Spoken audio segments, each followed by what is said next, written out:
I've styled over 500 closets for women in leadership, and a lot of them came to me right after a promotion when we are suddenly a lot of more visible. We are in leadership meetings, we are sitting on panels, we are speaking at conferences, and we want the wardrobe to match that. One of the first things I do with them is to look at what's actually in their closet. What works, what doesn't, and what's missing. And I see the same thing over and over. And these women own clothes that are, professional. Those clothes are fine, but they don't read leadership level. So in this video, I'm going to tell you exactly which 5 pieces separate leaders from employees. Hi, my name is Basia Richard, and I am a former celebrity stylist turned personal stylist, and for the past 15 years I've helped executives, directors, CEOs, and entrepreneurs walk into a room and immediately look like the woman in charge. I work with clients inside a Dress for Impact program. I also work inside Dress for Impact VIP, which is my one-on-one. And if you would like to learn more about how we can work together, you're going to find more details in the description below. So let's do this. So if you've just been promoted or you're up for one and your wardrobe still feels employee level, your role has you speaking on panels and going to important conferences, and you're a lot more visible now. But every time you walk into your closet, you're looking at the same workwear you wore like 5 or like 10 years ago, and you want to upgrade it, but you don't know what to look for. What's the actual difference between what works for a woman at the beginning of her career and what works for a woman who's leading the room?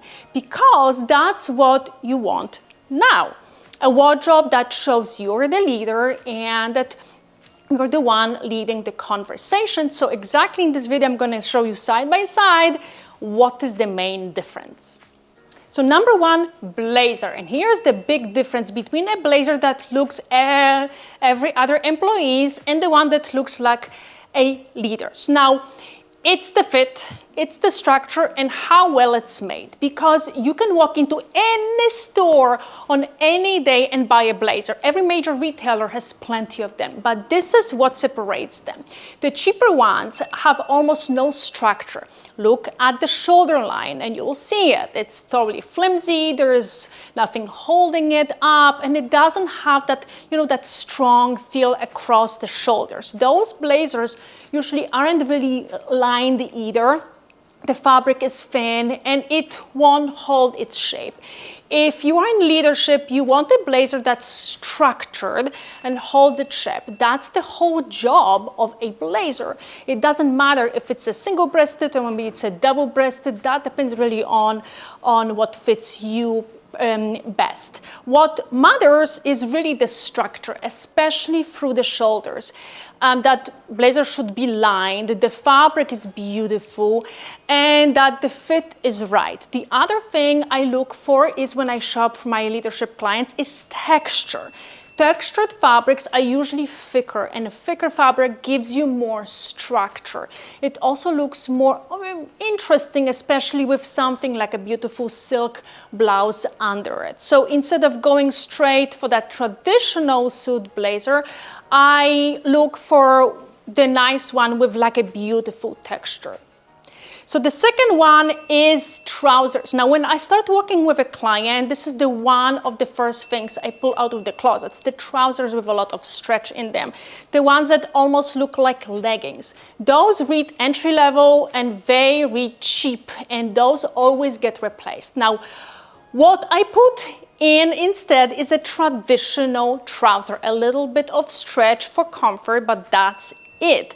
Nice thick fabric that has a real structure to it, a proper waistband, pockets in the back, and a clean crease running down the front, usually wool or like a wool cotton blend. If you put those 2 pairs of pants side by side, you can see it immediately. One looks cheap and entry level, and the other one looks like it belongs on a leader. That's the pair you want if you're already in that room. So the next is shoes, and this is the area that usually gets the biggest makeover when I work with a client. And the main difference between entry-level shoes and the leadership shoes is the shape. It doesn't really matter if you wear heels or flats. I have clients in 7-inch heels, and I have clients who wear sneakers or flats every single day. What matters is the shape of the shoe and the quality of that shoe as well, a quality of material. With entry-level shoes, you will see a lot of like round toe flats, a lot of rhinestones, a lot of odd little design details that cheapen the whole look. A leadership flat is clean, pointed toe in a beautiful leather, or a pointy toe loafer, or a classic slingback in suede or leather. I always go for classic over anything overly designed, because the more design you put on a shoe, the more entry level it looks. The next are the blouses and tops, the things you wear under blazer. This is one of the biggest upgrades I do for my clients. What I usually find is the closet before we start is cow neck tops and a lot of cheap polyester blouses with busy prints all over them. Those come out because they don't look polished. They look basic, and they are, the thing a lot of women reach for because it's just easy. The first upgrade is the fabric. The silk is a much better choice. The second is the shape. V-neck, crew neck, tie neck, all those three are fine as long as the fabric is beautiful and rich. And that alone makes a huge difference. If you would rather wear something a little bit more casual under your blazer, I always suggest investing in like a well-fitted t-shirt with like a thick ribbed neckline, because that reads expensive instead of cheap.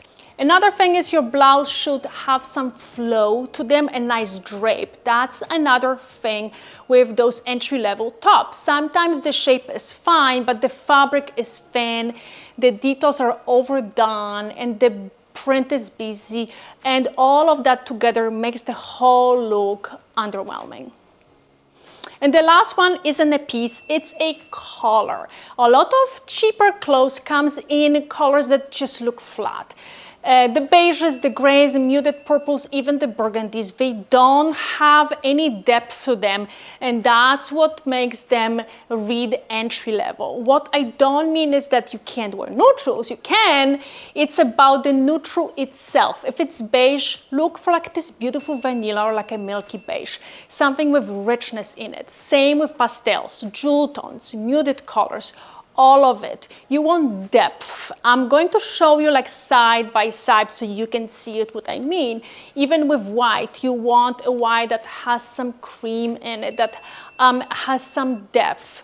That makes a big difference. And this is where the mass-produced brands give it away, because cheaper clothes come in at cheaper colors, and that's a huge part of moving your wardrobe from employee level to leadership level.